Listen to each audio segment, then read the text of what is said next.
Once there were 4 children whose names were Peter, Susan, Edmund, and Lucy.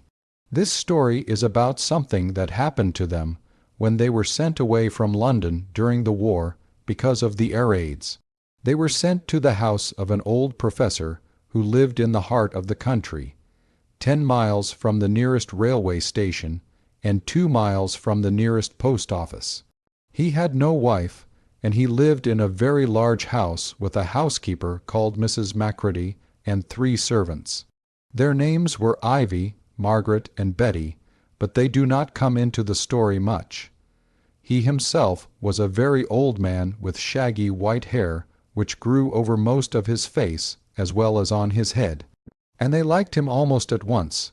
But on the first evening when he came out to meet them at the front door, he was so odd looking that Lucy, who was the youngest, was a little afraid of him, and Edmund, who was the next youngest, wanted to laugh and had to keep on pretending he was blowing his nose to hide it.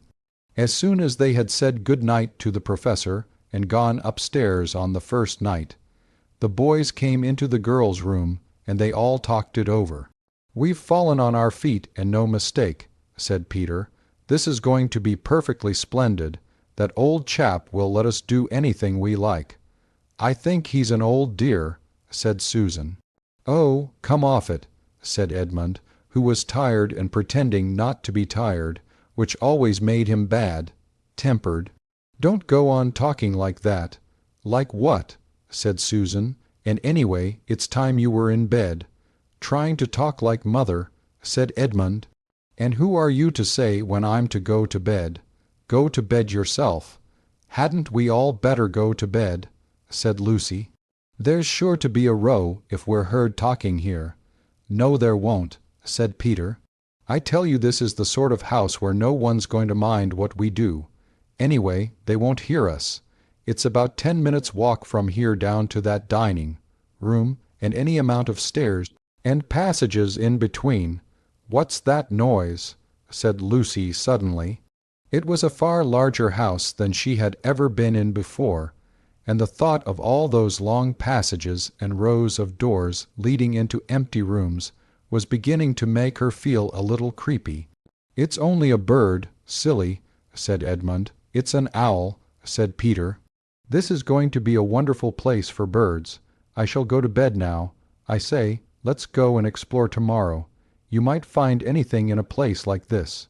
Did you see those mountains as we came along, and the woods? There might be eagles, there might be stags, there'll be hawks."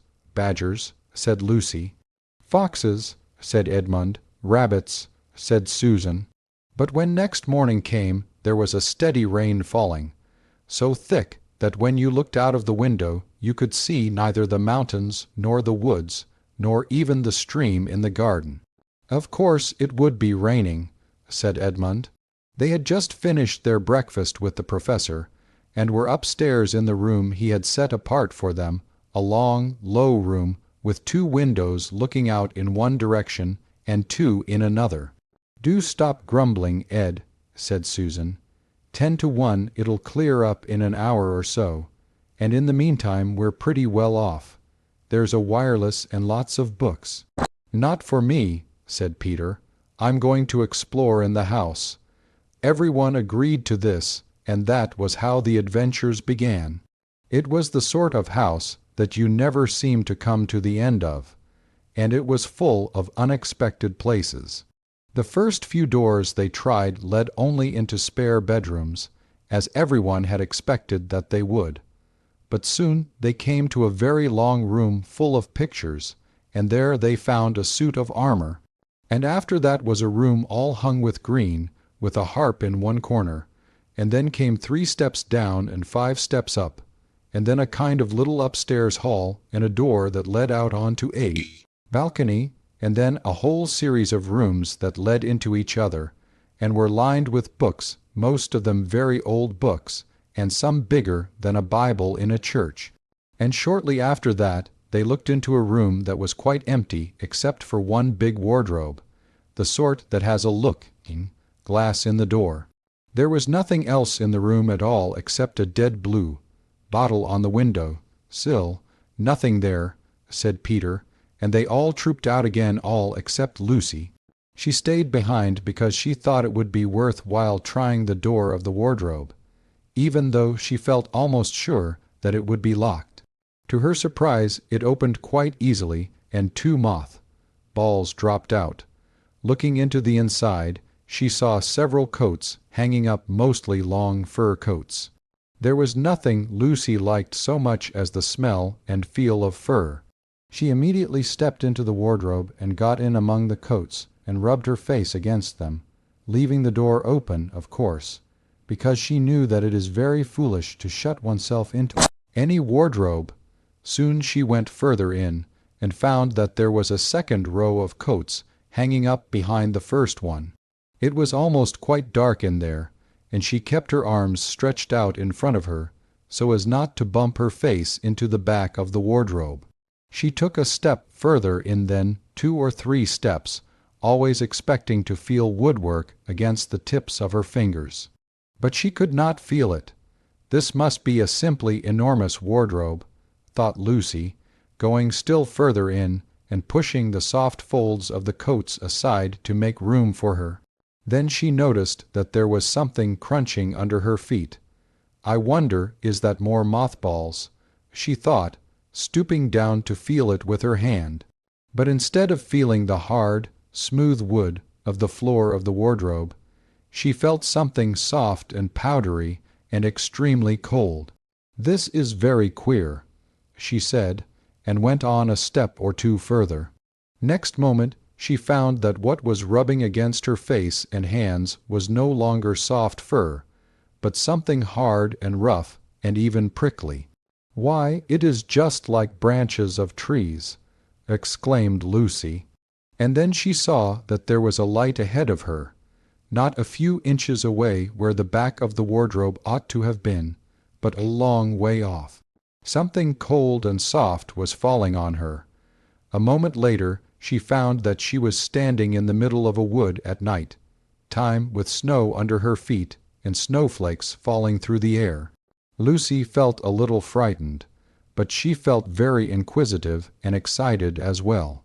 She looked back over her shoulder, and there, between the dark tree trunks, she could still see the open doorway of the wardrobe and even catch a glimpse of the empty room from which she had set out.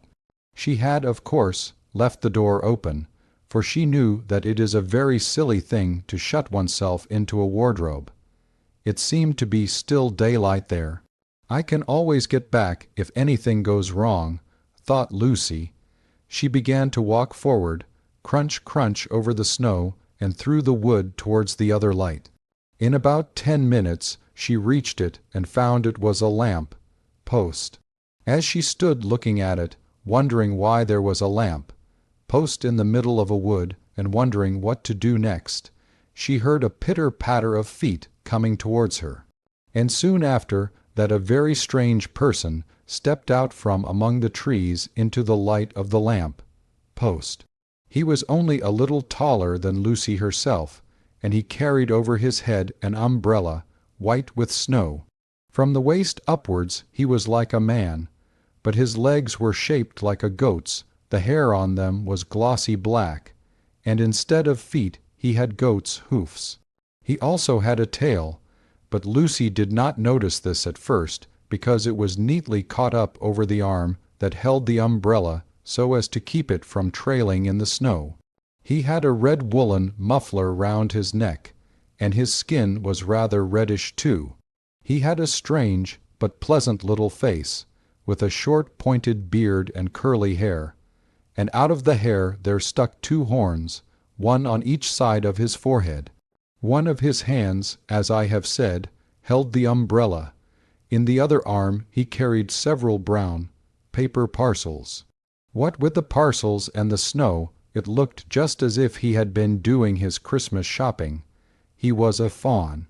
And when he saw Lucy, he gave such a start of surprise that he dropped all his parcels.